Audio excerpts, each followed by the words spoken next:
கிழாய் கிடந்தோம். அந்த ரெட்டவேல மகா கிழாய் கிடந்தா எலும்பு கிடந்தோம். யார் கிடந்தாங்க உண்மையே?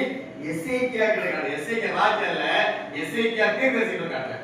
தீர்க்கதரிசி காட்டும் போது எலும்புல பார்த்தீங்கன்னா அவருக்கு வேதனை பெருகுது, வேதனை பெருகுது. அதான் நான் அவரை கட்டறாரு. அந்த எலும்புல மகா கிழாய் கிடக்கிறது அவன் மிகவும் உளுந்து போய் சாப்பிடுறதுன்னா அப்படி கையில எடுத்த உளுந்து போட்ட இல்லையா, அந்த மாதிரி உளுந்து போட்டுதான் பாருங்க. உளுந்து போட்டு நேரமா இருந்து ஒரு தீர்க்கதரிசி பாக்குறாரு. அந்த தீர்க்கதரிசி தேவனுடைய ஆவியானவர் உண்மை காட்டுறாரு.